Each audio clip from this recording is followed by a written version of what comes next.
Hey guys, tonight we set sail on something you probably never imagined would keep sailors sane on long voyages. Potato songs. Yes, you heard me. Potato songs. You're stepping onto a creaking wooden ship of the 18th century. The sails are taut, the timbers moan, and the air smells of salt, sweat, and just a faint whiff of boiled potatoes. You probably won't survive this journey if you're expecting Netflix, hot showers, or even a pillow softer than a sack of ropes. But you do have potatoes, and believe it or not, a crew who will sing about them until the waves carry you into sleep. So, before you get comfortable, take a moment to like the video and subscribe, but only if you genuinely enjoy what I do here. And hey, drop a comment with your location and the time you're listening. I love seeing where in the world you all drift off from. Now, dim the lights, maybe turn on a fan for that soft background hum, and let's ease into tonight's journey together. The year is somewhere in the middle of the 1700s, and you're a sailor pressed into service, maybe by choice, maybe by force. The deck beneath your bare feet rocks steadily, not violently, just enough to remind you that land is already a fading memory. The sails loom overhead like ghostly wings, and the sea itself stretches out in every direction, swallowing your sense of time. In your hand, you cradle a small wooden bowl filled with lumpy mashed potato, faintly salted if you're lucky, and you can't help but chuckle when the man beside you starts humming a ridiculous tune about spuds. You realize quickly that singing is not optional here. It's survival. Sailors in the 18th century leaned on music the way we lean on Wi-Fi. Without it, the days dragged endlessly, unbearable in their monotony. Historians still argue whether potato songs were truly widespread or more of a quirky niche. But the evidence of food-based shanties is solid. And honestly, who wouldn't latch onto the only crop on board that didn't try to rot itself into a science experiment within a week? The potato had sailed far from its Andean birthplace, by this time turning up in European diets, naval rations, and eventually your dinner bowl. The Royal Navy, always cautious of scurvy, still clung to salted beef, ship's biscuits, and, if you were blessed, potatoes. You'd think they were dull, but dull is what you crave out here. Dull means predictable. Dull means food that won't poison you. Dull is something you can sing about because it doesn't turn your stomach, unlike the salted fish that smells like wet boots left out in the sun. Imagine the creak of the rigging, the slap of the waves, and then a group of sunburned men breaking into verse about potato stew as thick as tar. Someone laughs, another adds a rhyme about spuds dancing in the kettle, and soon you're humming along, feeling the rhythm smooth out the rough edges of the day. It's silly, it's ordinary, but it's also strangely comforting, like when you catch yourself singing about coffee while making it in the morning. The quirky detail here is that potatoes weren't just food, they became symbolic. Sailors jokingly credited them with preventing everything from scurvy to mutiny. One fragment of oral lore even suggests sailors would tuck a raw potato into a pocket before storms, believing the humble tuber calmed the sea gods. Do we know if that's true? Historians still argue whether such superstitions existed widely or just as isolated jokes, but the image of a half-drunk sailor whispering to his spud is undeniably charming. The humor of the songs often masked reality. You probably wouldn't last a week without some kind of distraction. Imagine endless days of hauling ropes, patching sails, and smelling 30 men sweating in a space the size of your living room. Singing gave the illusion of variety, even if the food never changed. One night, the verse might praise golden roasted treasures. The next, it mocked lumpy sludge of the sea. Every sailor had a line to add, and even the worst singer found himself grinning at lyrics too silly to be taken seriously. It wasn't about musical quality, it was about rhythm, camaraderie, and the shared absurdity of singing love ballads to boiled starch. Some scholars suggest that potatoes became a lyrical stand-in for home, since many sailors came from regions where spuds were staple crops. Others think the songs simply kept spirits afloat in the same way. Today we meme about pizza deliveries arriving late. Either way, you find yourself leaning into the chorus, voice blending with the creak of the ship and the whisper of waves. You picture yourself back in port one day, trying to explain to friends why you spent months at sea serenading a potato. They'll laugh, you'll shrug, and maybe, just maybe, you'll sing a few lines with a smile. Out here, with no audience but the stars, potato songs aren't just ridiculous, they're necessary. They carry you through long nights, they soften the edges of hunger, and they remind you that even in the middle of nowhere, human beings will always find a way to turn monotony into music. You duck your head beneath the low beams and climb down into the world below deck. The ceiling presses so close, you almost feel the wood against your scalp, and the air is heavy, thick with the tang of tar, sweat, damp canvas, and yes, potatoes. Hammocks sway gently in the gloom, strung so tightly together that when you roll over, you bump into another sailor's elbow. Privacy doesn't exist here. You breathe the same air, you cough the same coughs, and you fall asleep to the same symphony of snores. There's a pot on the galley fire, always on, bubbling with whatever is left from yesterday's ration. You peer inside, and sure enough, chunks of potato bob lazily, like little lifeboats adrift in a sea of broth. Sometimes you catch a hint of onion, sometimes not. Sometimes there's a strip of salted beef floating sadly alongside them. But always, always, the potatoes return. They're bland, but they're filling. And in a place where food is never certain, that's reason enough to sing about them. You climb into your hammock, rocking slightly as the ship itself sways. Somewhere in the darkness, a sailor hums a slow tune. You recognize it.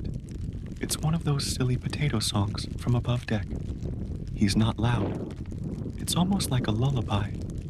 The melody is so dull, it becomes comforting, like counting sheep. A few men join in, low voices weaving together until the sound blends with the creak of the hull. You close your eyes, listening. The air so close around you, it feels like the ship is breathing with you. Historians still argue whether potato rations were officially standardized in all navies or more of an occasional supplement. But sailors' diaries suggest they were common enough to become part of life. Potatoes stored well, far better than leafy greens. And they didn't crumble into dust like biscuits. They sat there patiently in barrels, waiting to be boiled.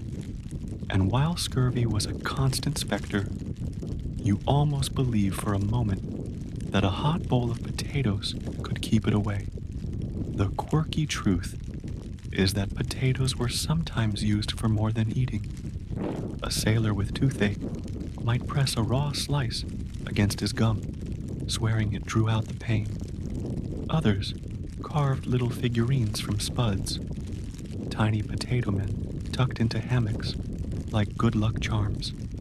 Of course, mold crept in fast, and then your lucky charm became a smelly reminder of why wood carving was safer. But you can't help smiling at the thought of hardened sailors cooing over little potato dolls as they drifted off. Life below deck demanded distraction. The air grew stale quickly, with only narrow grates letting in slivers of breeze. Lamps smoked, hammocks squeaked, and rats scurried across beams in the half-dark. When someone struck up a potato song, it wasn't just humor. It was rebellion against the monotony. You join in, chanting about spuds dancing in dreams. And for a few minutes, you forget the smell, the closeness, the itch of lice. One sailor sings off-key, another shouts a nonsense rhyme, and suddenly the whole deck is shaking with laughter. The noise bounces off the timbers, blending with the crash of waves against the hull.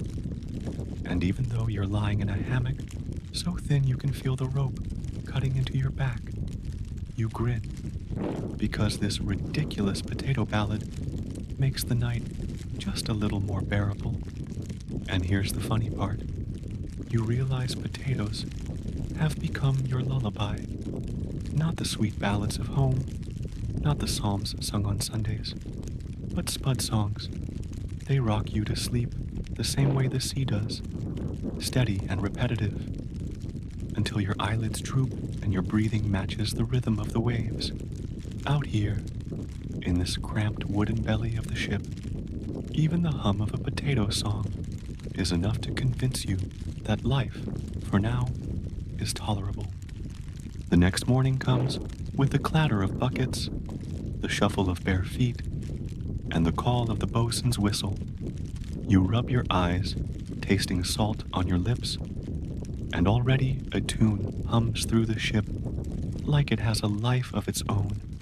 A sailor at the far end of the deck starts softly, half under his breath, crooning about potato pies for sore-eyed skies.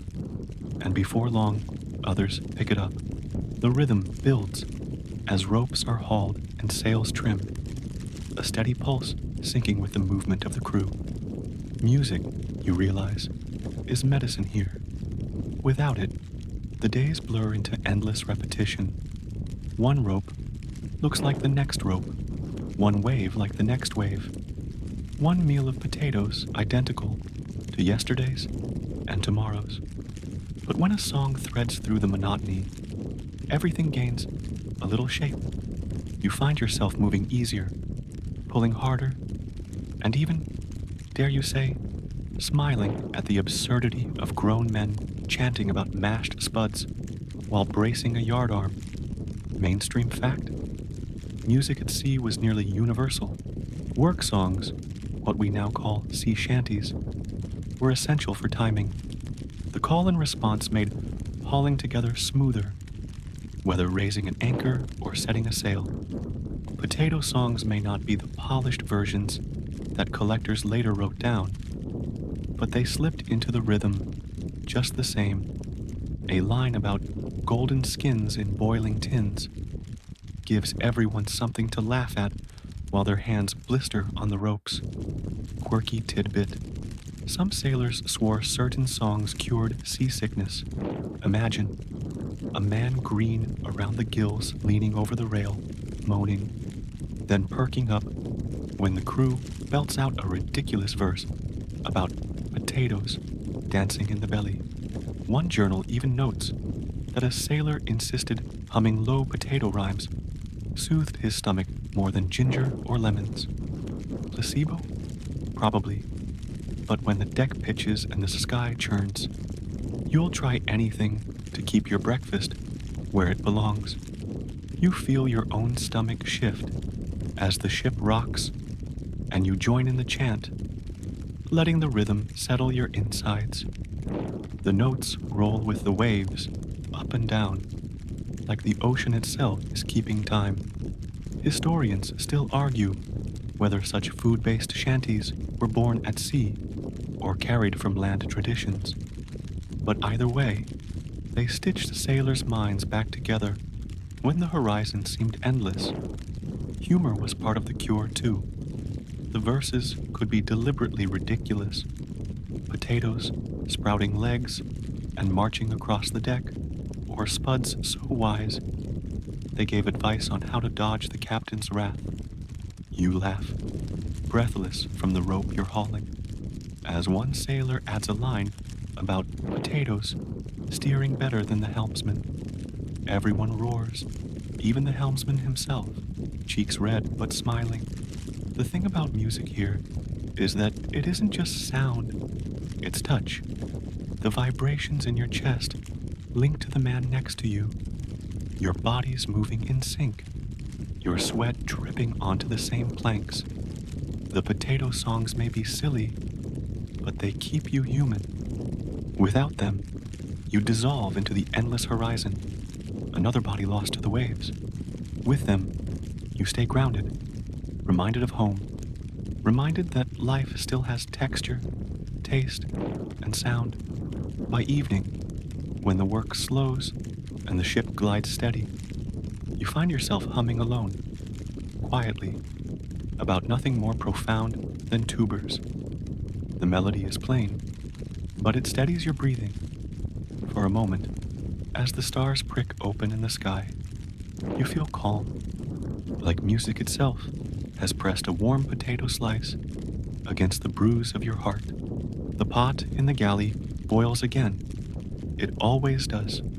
You shuffle forward in line, bowl in hand, and wait for the cook to plop another ladle of pale mash into your portion. The smell is faint, earthy, a little smoky from the fire. Not delicious, not disgusting, just steady, like a friend who never says much, but always shows up. Tonight, the potatoes are accompanied by a thin trickle of salted pork fat. You grin anyway, because even a drop of flavor feels like luxury. Potato rations might sound dull, but out here, dull is salvation. In the 18th century, potatoes earned a reputation as a survival food. They stored longer than most vegetables, took the edge off hunger, and, though the sailors didn't know the word vitamin yet, they carried nutrients that staved off the horror of scurvy. Historians still argue whether captains consciously stocked potatoes for that reason or simply because they were cheap and easy to haul. Either way, you find yourself chewing gratefully, your teeth sinking into something soft that isn't just rock-hard biscuit. You think about the variety. Sometimes they're boiled, sometimes mashed, occasionally roasted in the ship's iron stove, if the cook is in a daring mood. The differences are minor, but when your life is measured in waves and ropes, even a slightly crisped edge on a potato feels like a festival. A quirky detail surfaces from the chatter. Sailors used potatoes to measure time. This spud will take 15 minutes in the pot, someone mutters. So finish coiling that rope before dinner. Others joke about potato hours, where the length of boiling decides when to swap watch duty. You chuckle at the absurdity, but in a place without clocks, it makes more sense than you'd like to admit. As you spoon another mouthful, a sailor nearby breaks into a verse, slow, drawling, a parody of a love song. Oh, spud so fair, with golden hair, boiled in a pot with tender care. The crew bursts into laughter, but soon they're singing along, bowls in hand, voices carrying above the bubbling pot. It's ridiculous, sure, but also deeply practical. The song sets the pace of eating, the rhythm of passing bowls, even the order of who takes seconds. Music wraps itself around food until the two feel inseparable. Mainstream fact? By the mid-1700s, potatoes were feeding not just ships, but entire nations. They filled the bellies of peasants in Ireland, fueled armies in Prussia, and even appeared in experiments by French botanists who pushed to make them a staple against famine.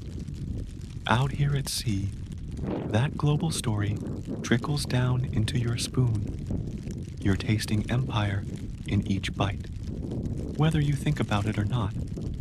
And as you lick the last smear from your bowl, you realize something. Potato rations weren't just about sustenance. They gave sailors something steady to joke about, to sing about, to cling to. Without them, the days would blur darker. With them, you have at least one constant, one earthy anchor. In a world ruled by water and chance, you settle back on the deck, stomach half full, as a few men start harmonizing about potato stew that kept us true. Their laughter rises into the night air, and you hum along, bowl still warm in your hands. It's not gourmet, but it's enough.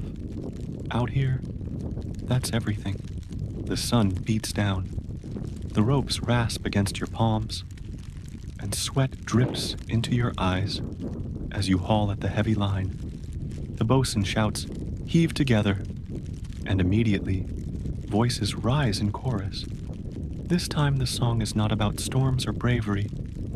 It's about potatoes, of course. The words tumble out, clumsy rhymes about spuds with mud, but they fall into rhythm, and suddenly, the work feels just a little less impossible. This is the essence of a work song. You pull when the line hits, and you rest when the chant pauses. Without music, everyone strains at different moments, wasting energy. With music, the crew becomes a machine, powered not by steam, but by rhythm. Historians still argue whether food songs like these were true sea shanties, or simply playful ditties, mixed into the work cycle. But in your ears, they're both functional and funny. You taste salt on your lips, not from food, but from sweat. Each tug of the rope jerks your shoulders, and each verse keeps your muscles steady. Someone bellows the line, "Potatoes in the kettle, hot and round," and 20 voices roar the response, "Heave-ho, spuds abound." The absurdity doesn't matter. What matters is that you're in sync, one heave for every beat, like a drumline echoing across the ocean. A quirky fact drifts into memory. Some sailors claimed the rhythm of potato songs matched the bubbling of the galley pot itself. "Listen close," one man insists. "The stew's boil tells the tune." You laugh at the thought of the cook's kettle being the ship's metronome. But when you pay attention, you hear it. The hiss, the pop, the lid rattling in time. The potato stew itself seems to join the chorus. And then, as always, humor slips in. A verse about a potato mutiny, another about spuds running away from the fork, and someone adds, "Better leaders than the captain." The crew howls, even though the captain himself is within earshot. He pretends not to hear. Maybe he knows that letting men joke keeps them sane. Or maybe he's too tired to care, and secretly humming along. Mainstream historical fact.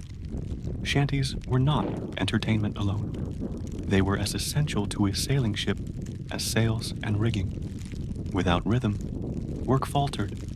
With it, anchors rose, sails unfurled, and men survived the grind of labor that could stretch 16 hours a day.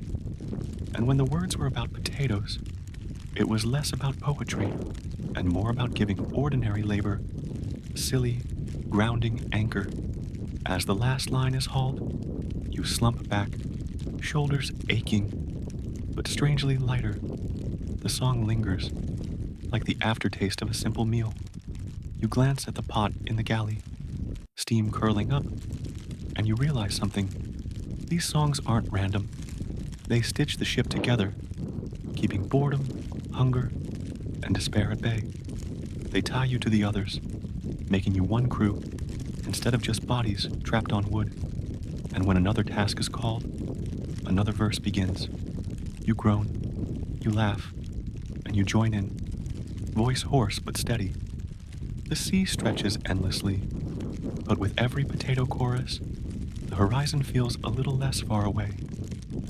By now you've learned the rhythm of shipboard life. Work, eat, sing, sleep, repeat.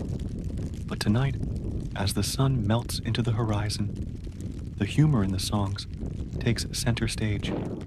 The crew clusters together on the deck, some cross-legged, some leaning back against coils of rope, bowls balanced in their laps. The day's work is over, and the only job left is to laugh away the gnawing hunger that still lingers even after dinner. The tune starts slowly, one voice low and steady. Oh, spud so plain, yet dear to me.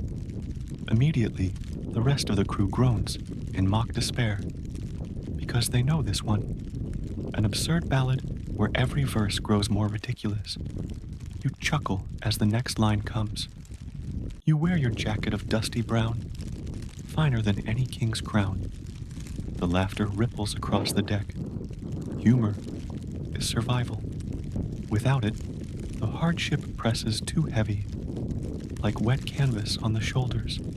Sailors sang silly songs about potatoes, not because they adored them, but because joking made the bland meals less bleak. It was a kind of rebellion. If you could laugh at your dinner, you could endure it. Historians still argue whether potato verses were official shanties or just informal campfire humor. But the evidence is clear that songs mocking food were common among crews across oceans. You spoon another bite into your mouth, lukewarm, lumpy, but filling, and hum along.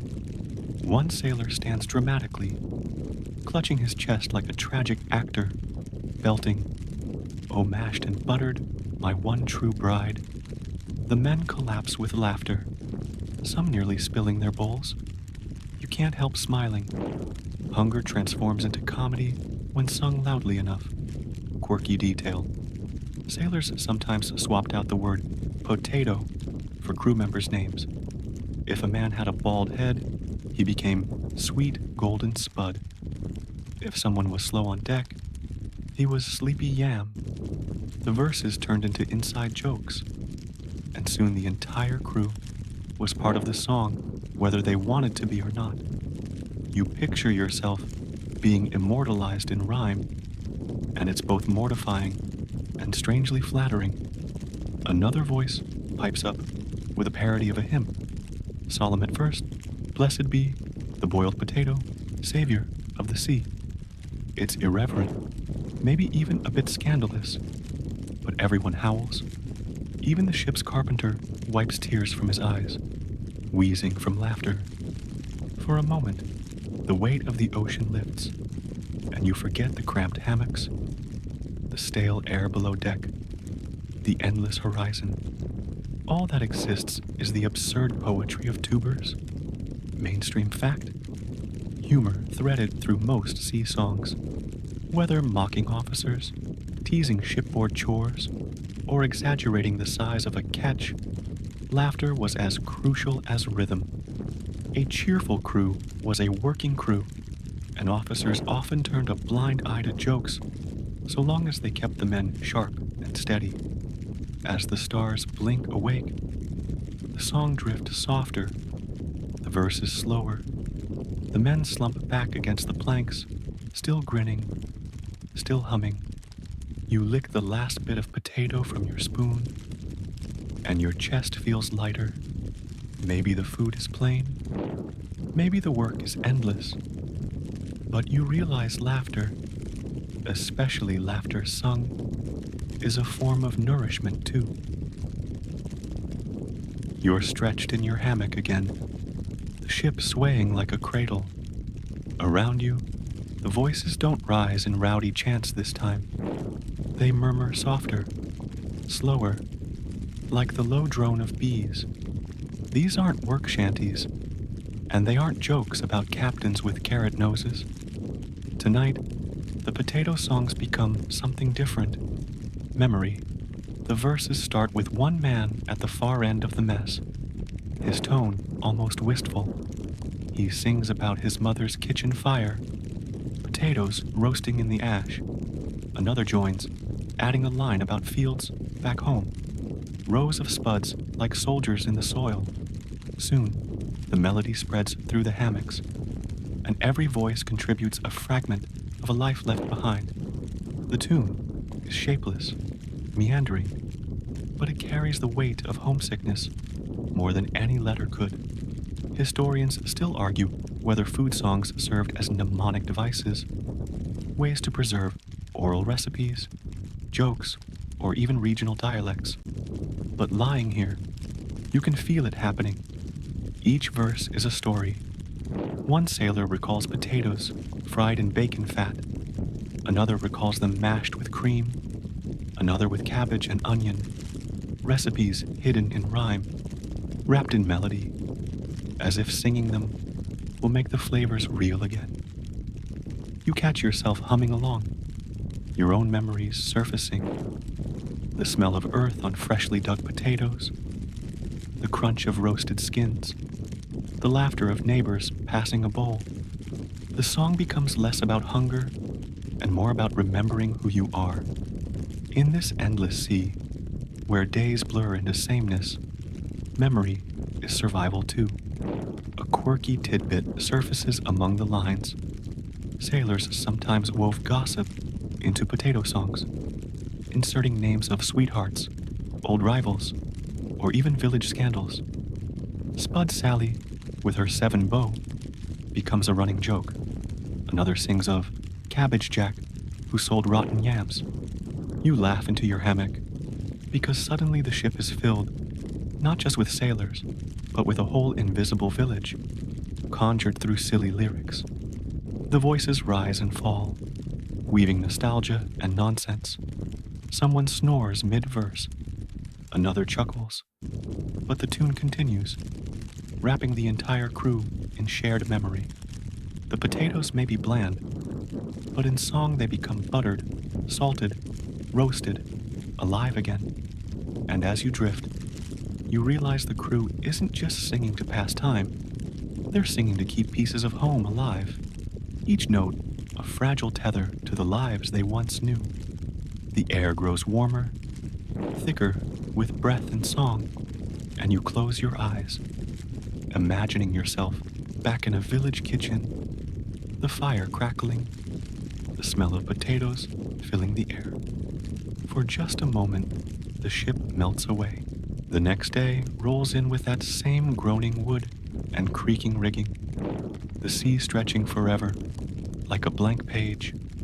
You're already braced for another round of salty biscuits and stringy meat when the potato pot arrives, steaming and familiar.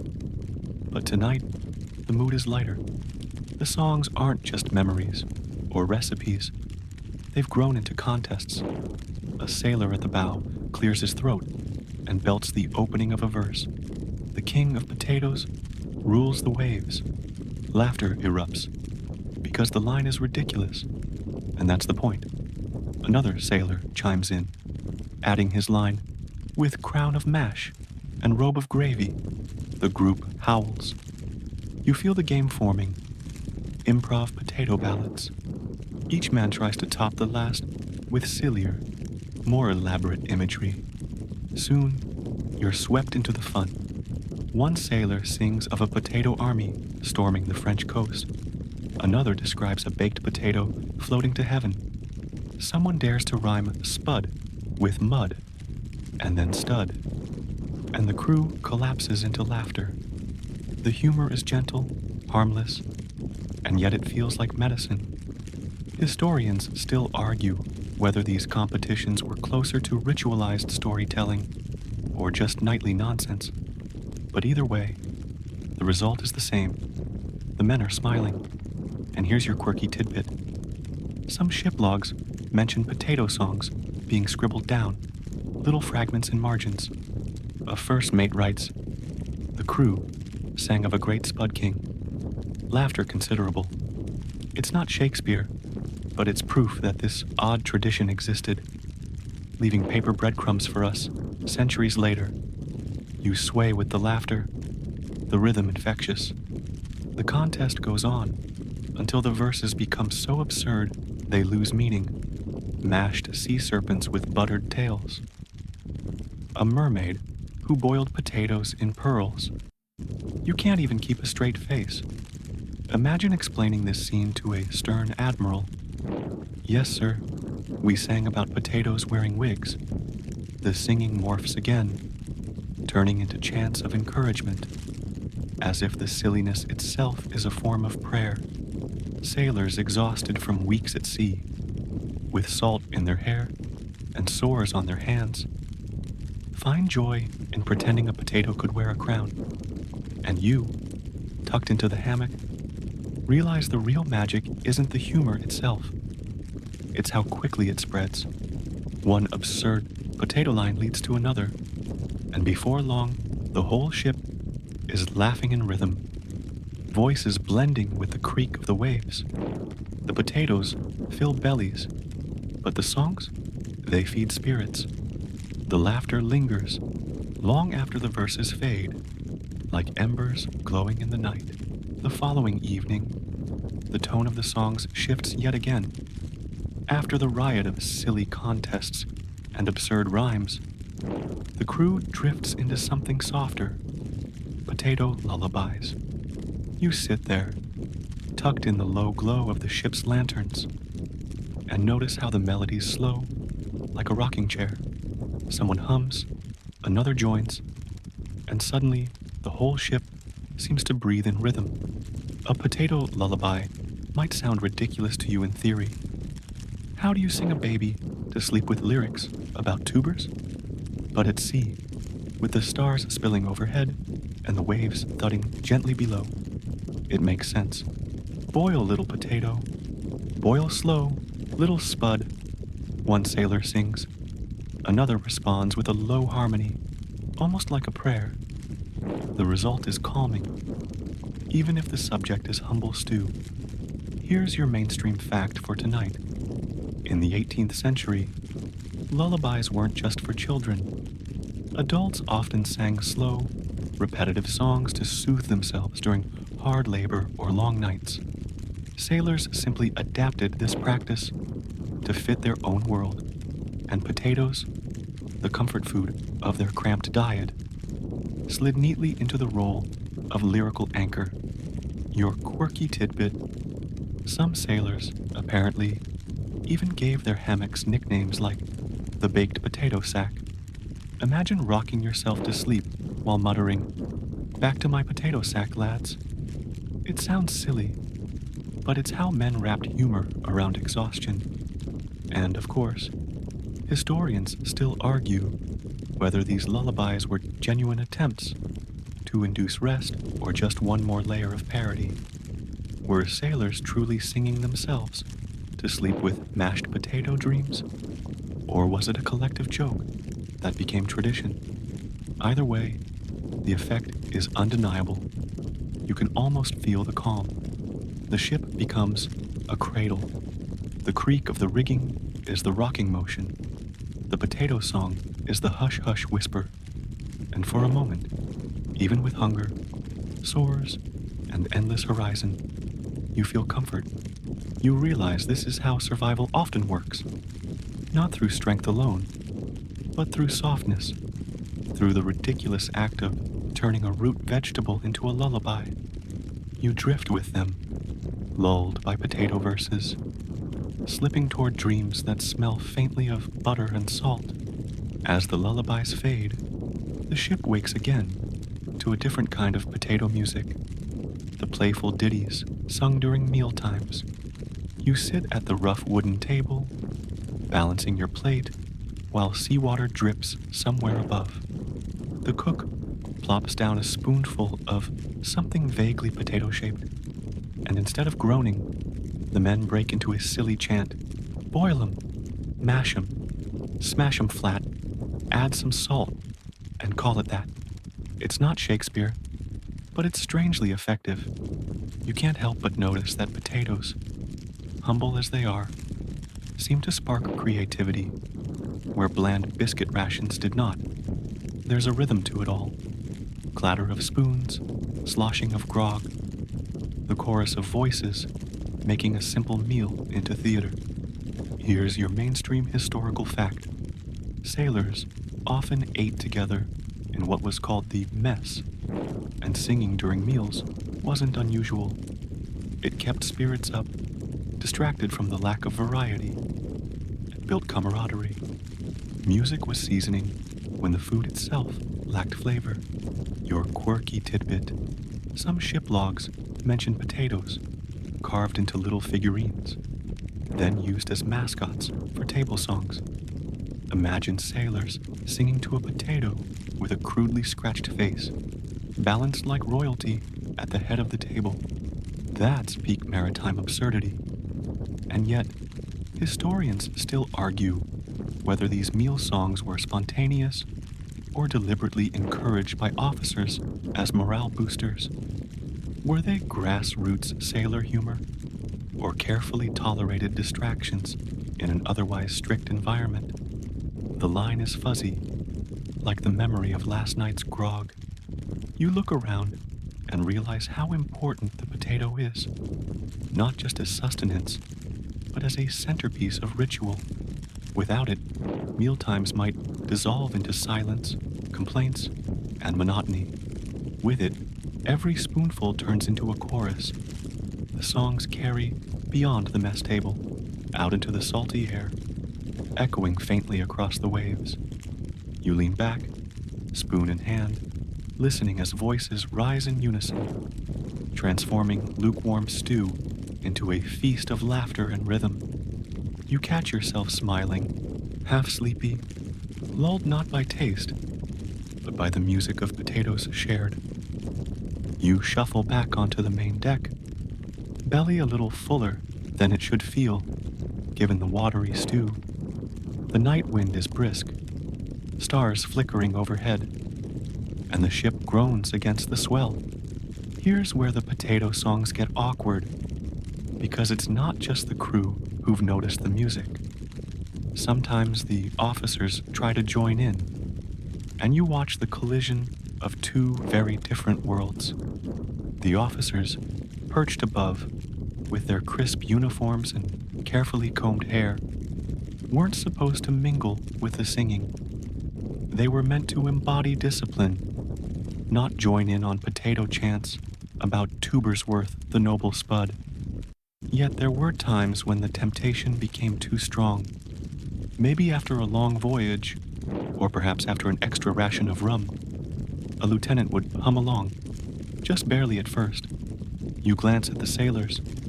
They freeze, wide-eyed, spoons halfway to their mouths. Do they keep singing? Do they stop? One bold sailor always breaks the silence. He exaggerates his voice, leans into the verse, and suddenly the whole crew is watching as the officer stumbles into the chorus. It's like watching your teacher try to rap, well-meaning, kind of endearing, and deeply, deeply embarrassing. Mainstream historical fact for you: naval life in the 18th century was built on rigid hierarchy. Officers dined separately, slept in better quarters, and maintained strict authority. Yet during long voyages, shared hardships sometimes blurred the lines. Music and song became rare spaces where formality cracked. Historians note instances of captains tolerating, even joining in on, sea shanties, though carefully, to avoid undermining their own authority. And here's your quirky tidbit. One diary mentions an officer who insisted on adding verses in Latin to a potato chant. Imagine the crew snickering as the man solemnly belts Solanum tuberosum gloriosum, while sailors clap out the beat. That Latin potato anthem supposedly ended with the officer laughing so hard he nearly fell overboard. But historians still argue whether such mingling was truly bonding or merely tolerated novelty. Some suggest it was tactical, a brief show of humanity to keep the crew from mutiny. Others think it was genuine, lonely men at sea finding rare joy in the same silly song. Either way, those moments stand out in sailors' recollections. You imagine the captain himself descending the ladder, clearing his throat. Everyone stiffens. Then, instead of a scolding, he mutters a verse about a spud who saved the fleet. The laughter is explosive, nervous, unstoppable. You laugh too, but you notice how it changes the air. The ship suddenly feels less like a factory of labor and more like a bizarre family gathering. Of course, there are limits. If an officer sang too freely, it risked collapsing the entire structure of respect. Authority, once mocked, was hard to rebuild. So the potato songs lived in a careful balance, a place where officers could dabble in camaraderie, but never too long. They had to step back into their role, polished shoes and commands intact, before the spell turned sour. It's funny, though, how potatoes gave them that safe excuse. Singing about storms might seem too vulnerable. Singing about women might blur lines dangerously. But potatoes?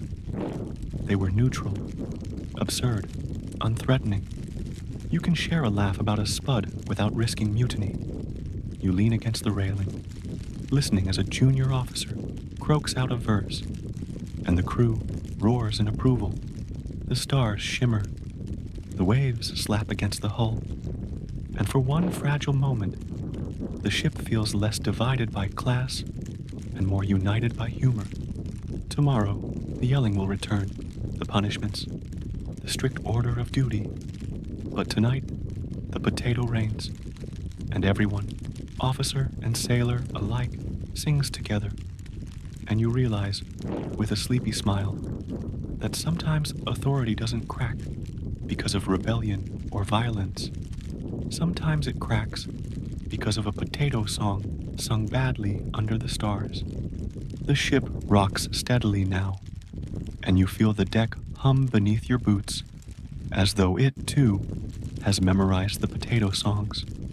There's another layer to all this music, though, and you notice it when the sailors gather not for work or meals, but for rest. They lounge in hammocks, boots unlaced, shirts unbuttoned, humming tunes that sound more like lullabies than sea shanties. The potato songs soften, becoming almost like bedtime rituals. Imagine it. Men who spent the day hauling ropes, braving spray, and stomping across splintering planks now cradle their voices like children. Instead of fierce chants about storms, you hear something simple. Mash them, soft and sweet. Keep us safe till we next eat. The room smells of tar, damp wood, and sweat. Yet the song makes it strangely comforting, as though even this floating, creaking prison could feel like home for a moment. Mainstream historical fact here. Sailors often sang at night as a way of coping with isolation and fatigue. Lullabies weren't just for children on land. They calmed grown men who lived weeks or months without privacy, in hammocks slung side by side like cocoons. Music was their version of a nightlight, warding off the dark unknown of the sea. Now, for your quirky tidbit, some sailors supposedly stuffed potatoes into their hammocks like lumpy pillows. One account even describes a sailor carving a potato into a heart shape and sleeping with it clutched against his chest, calling it his spud sweetheart. Whether that was genuine affection or just a grog-fueled gag, you'll never know. But it gives you an image you can't quite shake. Still, historians argue whether these songs were widespread traditions or just a few scattered habits. Was every crew humming about potatoes as they rocked to sleep? Or was it only the eccentric ones who turned food into poetry? The evidence is patchy, like a torn sail. Fragments of journals, odd diary lines, folk song scraps. You piece them together, imagining the voices that once echoed softly across the deck. The melodies float like smoke through the ship. You picture the sailors' faces in the dim lantern light, their eyelids drooping, the songs slowing as slumber takes them. Some voices fade mid-verse, drifting into snores, but others carry the tune until only one man hums alone, like the last candle burning. You realize that potatoes weren't just fuel for the body, they became symbols of stability, consistency, something solid, when the sea itself was fickle. A humble spud in your belly, a silly song in your ear. And suddenly the vast ocean felt less terrifying. And as you swayed gently with the ship, eyelids heavy, you almost hear those lullabies pulling you down too. You catch a sailor whispering his final line of the night. "Good night, my potato. May you keep me warm." You laugh softly, but then you feel it. There's real tenderness in that absurd line, the kind of fragile comfort only a tired sailor could cling to.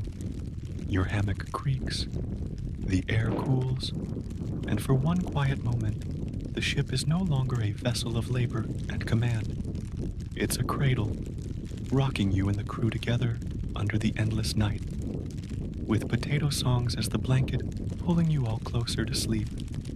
You wake to the rhythm of a song already in progress, voices rising with the sunrise. This time, the potato songs have shifted into something bigger, morale boosters, loud enough to echo across the waves. The sailors aren't singing just to themselves anymore. They're performing for each other, for the officers who pace above, maybe even for the sea gods they secretly hope are listening. You step onto the deck and hear a rousing chorus about the mighty spud that never sinks. The words are silly, yes, but the effect is serious. Men straighten their backs, swing ropes with more energy, grin as though hardship itself has been boiled down to something manageable. It feels less like nonsense and more like armor against despair. Mainstream historical fact. Naval records often mention that music, especially collective singing, was essential for discipline and morale. Crews that sang together lasted longer under pressure, especially during endless voyages. Songs weren't fluff, they were survival tools. A united voice could hold men steady where silence would have cracked them. Quirky tidbit time. In one log, a sailor describes potatoes being treated like mascots during storms. They would line up spuds on the deck and sing to them as though invoking protective spirits. You picture a row of solemn sailors chanting in front of a pile of muddy tubers, praying that the potato guardians would keep their ship afloat. Honestly, you'd pay money to see that. Yet historians still argue whether these morale songs had real staying power. Were they widespread traditions, or just random improvisations that happened to get written down? Did the potato really take on symbolic meaning at sea, or is that just us retroactively romanticizing sailors' humor? The debate lingers like a half-finished tune, but here, on this imaginary deck, the effect is undeniable. You watch as voices rise, hands work in time with the beat, and laughter slips between verses, even when the lyrics poke fun. Spuds don't mutiny. Spuds don't snore. Spuds will love you forevermore. The underlying message is one of unity. Potatoes don't betray you, and neither should your crew. As the sun climbs higher, the singing becomes infectious. You catch yourself humming along, the ridiculous lyrics looping in your head. You're not thinking about salt sores, damp boots, or the endless horizon. You're just part of the sound, buoyed by the communal energy, carried by the current of potato-powered optimism. For once, the ocean doesn't feel lonely. The sea breeze carries voices like banners, waving invisible flags of resilience. It's impossible to stay grim while men around you shout in harmony about mashed roots and salted skins.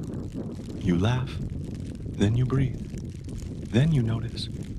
You feel lighter, steadier, braver, exactly what they must have felt. By now, The potato songs are stitched into every corner of the voyage. They drift through hammocks at night, echo in the galley as men peel spuds for soup, rise from the deck as the sails snap above. The rhythm of seafaring has become inseparable from the rhythm of potato music. You notice it even in small gestures. A sailor hums softly as he sharpens a knife.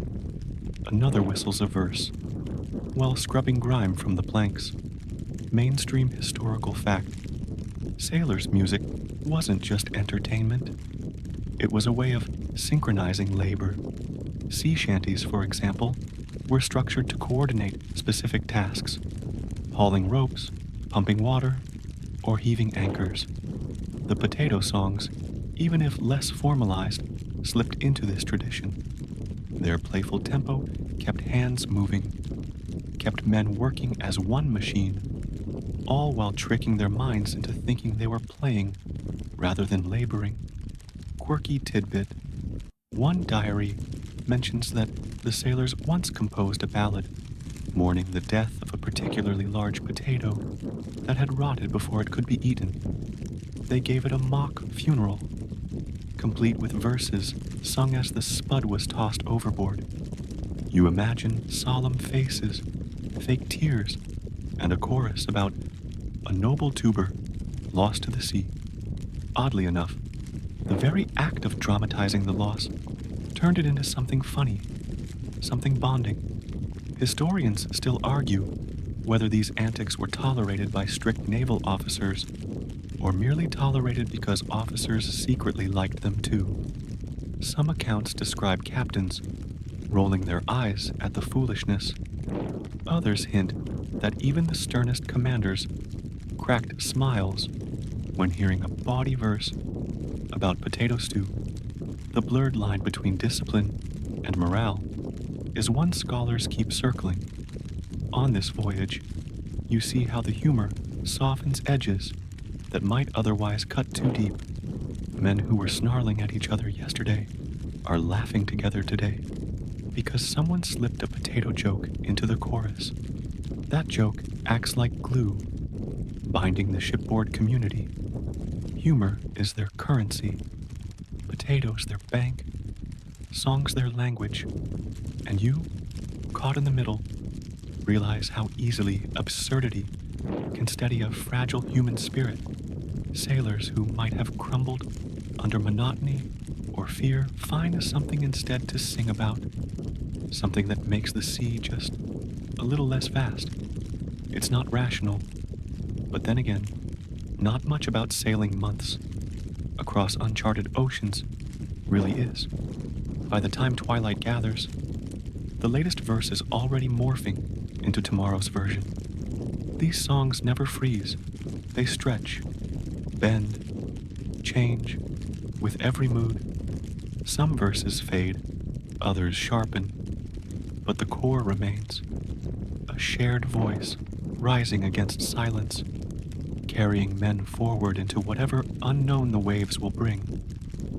You're leaning against the rail now, the creak of the ship and the salt in the air blending into a strange kind of lullaby. The potato songs are still rising somewhere behind you, half sung, half mumbled, as if the men themselves are drifting into a trance. What began as a joke about food has become the fabric of their world, and by extension, yours. Mainstream historical fact. On long voyages, sailors relied on rituals and repetition to create a sense of stability.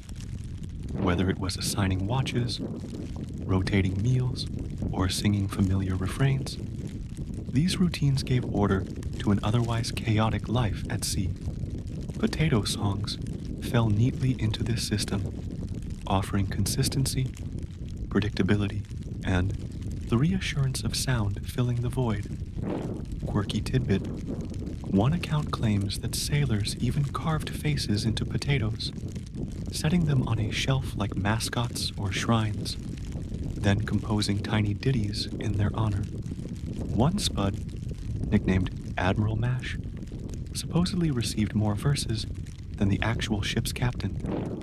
It's ridiculous, but also revealing. A lump of root vegetable became a symbol of comfort in a place where comfort was in short supply.